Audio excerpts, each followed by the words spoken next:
Alright, Shalom. First and foremost, I want to give all praises and honor and glory to Yahweh Ba'ashem Yahushai Bahara.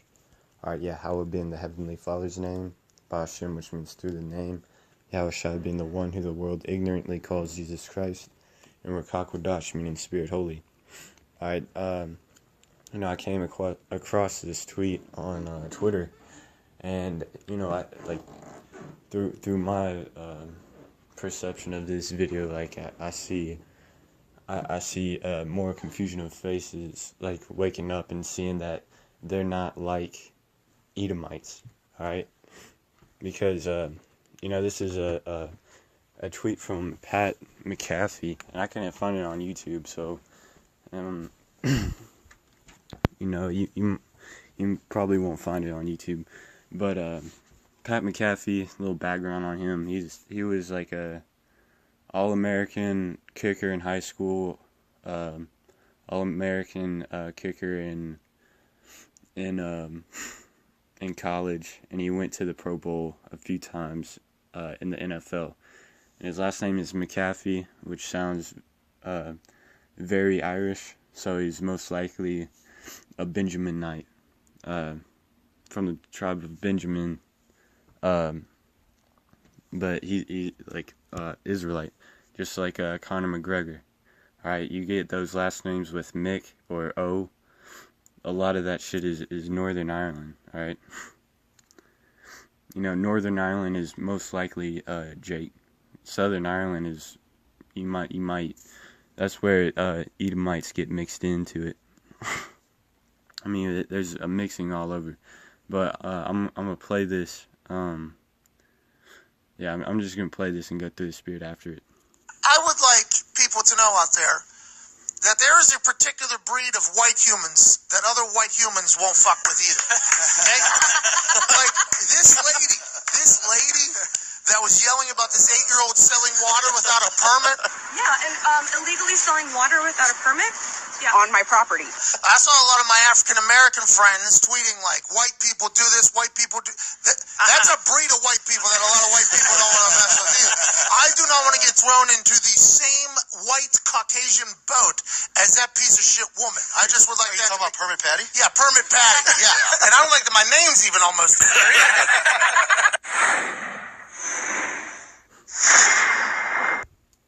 Yeah, and he said there's a different breed of white people.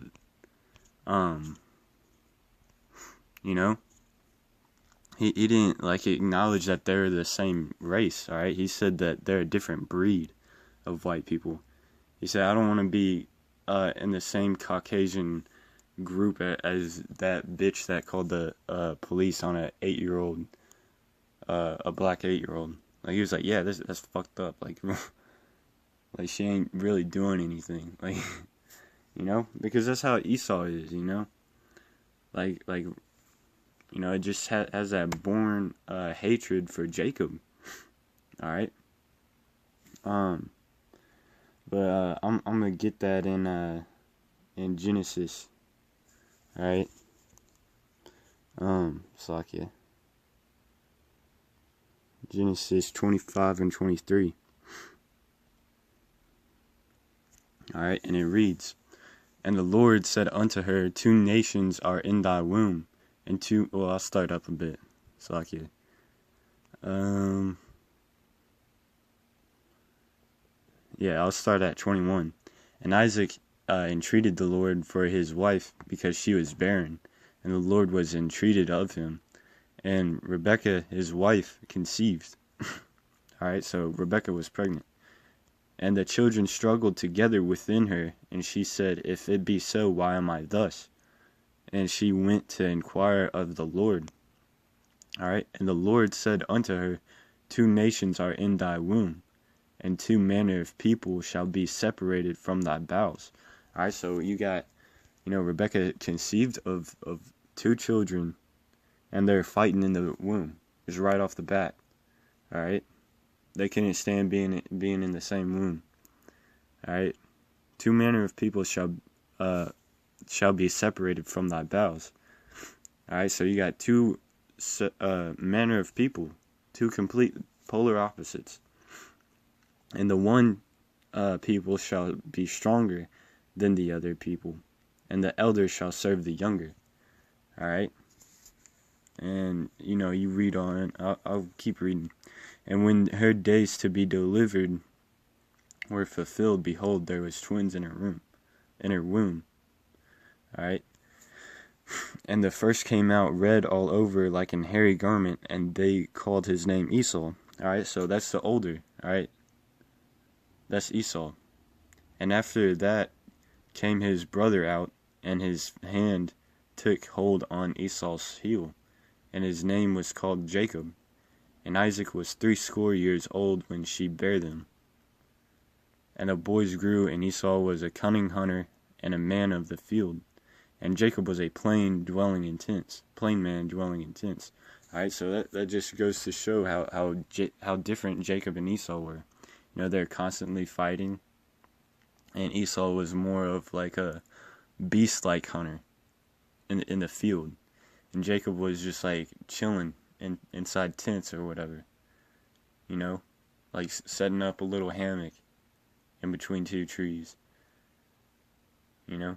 Just set up shop and throw a pole in the water. That's Jacob, not really harming anything.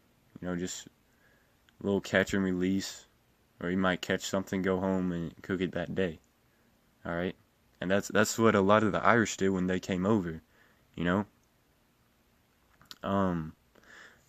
That's why the English looked down upon the Irish, is because they never settled a land, they never settled the land that they told them to settle in.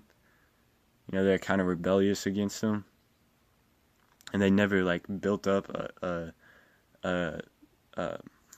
colleges or major buildings. They just lived off the land, kind of. So that just goes to show you how the difference between Jacob and Esau. Jacob just wants to chill. Esau is like a beast in the field. He's like a beast-like hunter. Now, don't get me wrong. Jacob will hunt. Especially a lot of these redneck Jakes in the South. Yeah, they hunt, but it's a different kind of hunting they do. Let's see. Another example.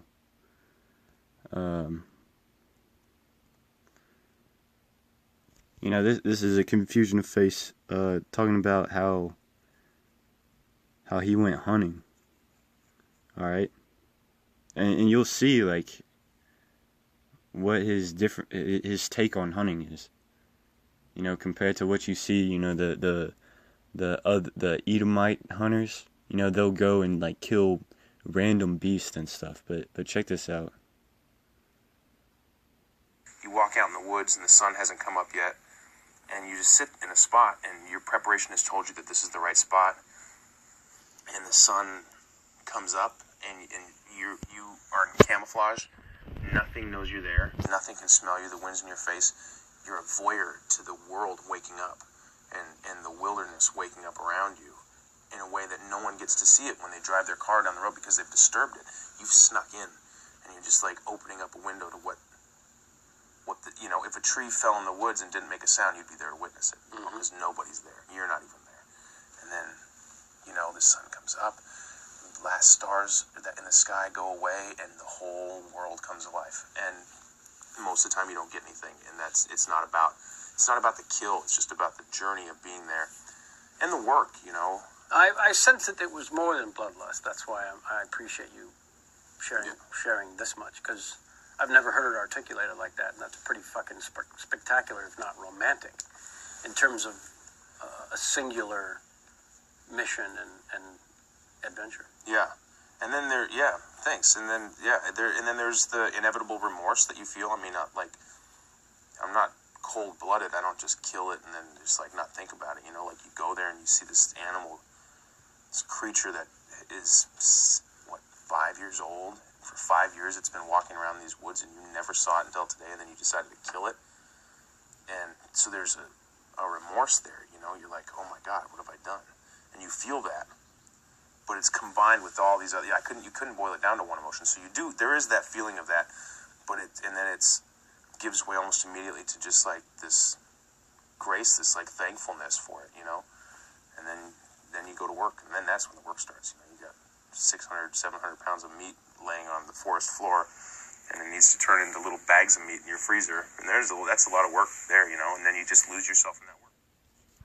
Yeah, man. I mean, Jacob will like poetically describe his hunting. Esau just is like they said, like the other dude said. He said, yeah, I didn't think it was just the bloodthirst, but Esau hunts just because he's bloodthirsty. All right, just because he wants to watch a creature bleed. The shit that he did to the Israelites during slavery. The northern kingdom and the southern kingdom. They fed babies to crocodiles. The Emmett Till. The list goes on, and like shit that you can't even like all take in, like shit that we don't even know about what Esau has done to our people. And Esau is born with that, all right? Let's see, I'm going to jump to Romans 9.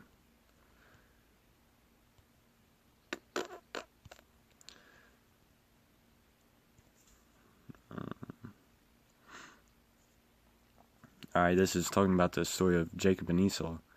And not only this, but when Rebekah also had conceived by one, even by our father Isaac, for the children being not yet born, neither having done any good or evil, that the purpose of God according to the election might stand, not of works, but him that calleth. Alright, so this is talking about predestination. It was predetermined before the creation of the whole foundation, before, our spirits were created, that God was going to have an elect few. Alright, Yahweh, through his son Yahushua, is going to have an elect. Alright, so like before they even did anything, so that his election might stand. Alright, it was said unto the elder shall serve the younger, and the elder being Esau, the younger being Jacob. So Esau was created to serve Jacob. Alright, as it is written, Jacob have I loved, but Esau have I hated. Alright, so the Most High hates Esau. And Jacob is waking up to realizing who his enemy is. Alright? That's what Satan means is adversary. Opponent. Esau is Satan. Devil just means deceiver. Alright? Because that's all Esau does is lie to people for his own ill-gotten gains. Alright, let's see, but yeah, back to what Pat McAfee said. He said they're a different breed of people, and they are, because your biblical nationality is determined through your father's lineage, and I've proved that with Numbers 1:18. All right, and it reads, "And they assembled all the congregation together on the first day of the second month, and they declared their pedigrees after their families by the house of their fathers." Alright, your pedigree is like your lineage. Alright, after their families by the house of their fathers, according to the number of the names, from 20 years old and upward by their polls. Yeah, because that's what determined your nationality, what was your father's lineage.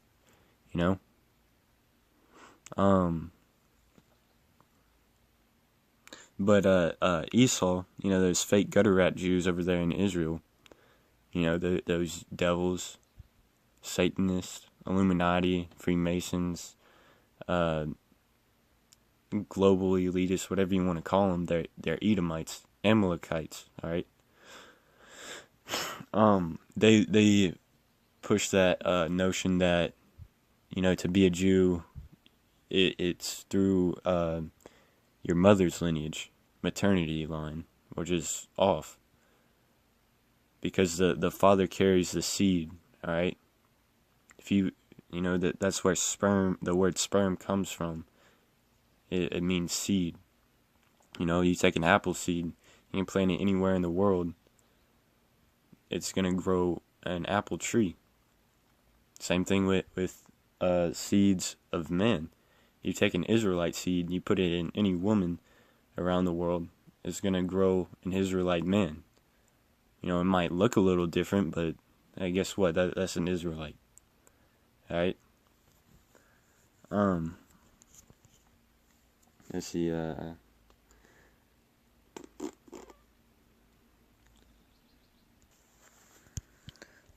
I'm gonna get the blue letter for this one.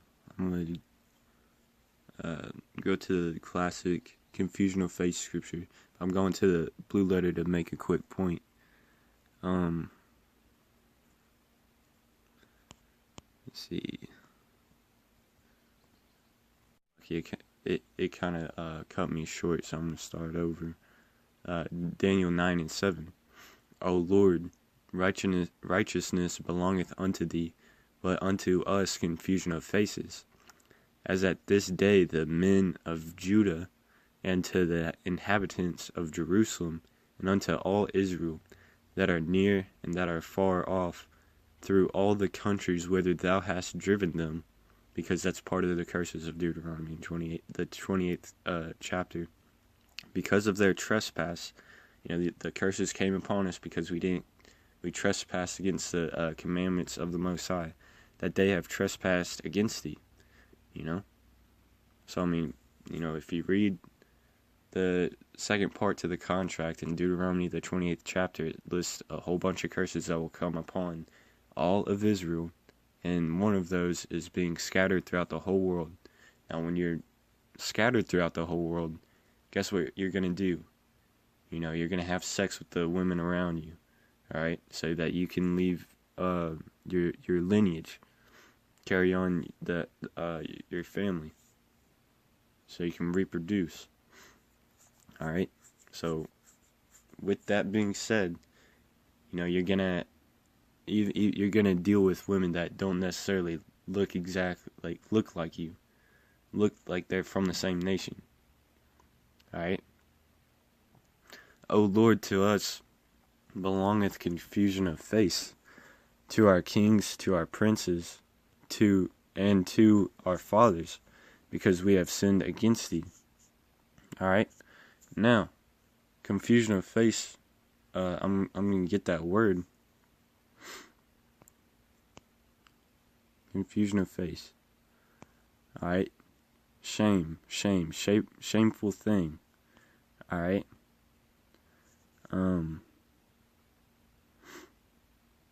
Ashamed, confusion, greatly, put to shame, or shameful thing. Alright? Because it's a shameful thing for you to look like a heathen, alright? But on a more spiritual level, it's a shameful thing to act like heathens. Alright? Alright, I'm gonna jump to 1 Corinthians. Let's see, 12:2. Alright, and it reads, Ye know that ye were Gentiles carried away unto these dumb idols, even as ye were led. Alright, because everybody that came into this, before coming into the truth, we were acting like Gentiles. Alright? You know, we were worshiping false gods, you know, whether it be Muslim, Christianity, you know, whatever it was. Whatever you were following is, you know, they're dumb idols. If it's not the name of Yahweh through his son, Yahweh Shai, hey, it's a dumb idol and you're acting like a Gentile. You gotta come out of that Gentile state of mind. Alright? And that's what I'm saying. Like, that's, you're shamefaced right now. You know, it's a shameful thing to act like the heathens. More so than look like the heathens. Alright? But with that, I hope this video was edifying. But keep pushing, because, you know, the confusion of faces out there, that they're waking up to the fact that they're not like these other heathens. You know, they're starting to catch on that they behave a different way. All right, I'm gonna actually, I gotta get this one, another classic. All right, Romans 8:16. The Spirit itself beareth witness with our spirit that we are the children of God, of Yahweh B'Shem Yahushai. All right. You know, so I mean, hey, their spirit beareth witness with our spirit, which means we behave the same way. You know, that McAfee kicker or whatever, you know, he was saying, like, you know, that he had African American friends, alright, Negro friends, because his spirit beareth witness with their spirit. And he was like, yo, I want to make it known that there are Caucasians that white people don't even fuck with, alright? That's because there's a different spirit dwelling within those two different white people. Alright? You know, and I'll get this last one. Romans 10:2. For I bear them record that, or I'll start at 1. Brethren, my heart's desire and prayer to God for Israel is that they might be saved. You know, once again, Bible is only for the Israelites. You know, this is Paul directing this message to Israel that they might be saved. For I bear them record that they have a zeal of God, but not according to knowledge. Which means Israelites, they got this zeal, this like their consciousness or whatever deep down inside them, their spirit, you know, that flame within them, whatever you want to call it. It burns for a higher power. Alright? You know, they might not even believe in a God necessarily, but whatever they're into, that's what it like pushes, like that's, you'll notice it, alright? If money is their God, you know, they're going to be all about motivational speeches on how to make the most money. All about the grind, all about the hustle, you know, this, that, and the third. And you'll see it. They got that zeal, but it's not according to knowledge, because they don't know who their true power is. Alright? And that's why the hopeful elect men are out on the highways and byways, so that the 1/3 of Israel, according to Zechariah the 13th chapter, and the elect of Israel, talked about in Revelation the 7th chapter, can be woken up, so that we can all go home. So that they can come to the knowledge. So the covenant in Jeremiah the 31st chapter will that new covenant will be established. You know, that's the whole duty of man, basically, for lack of better words. Alright? Now with that, I hope this video is edifying, and till next time, shalom.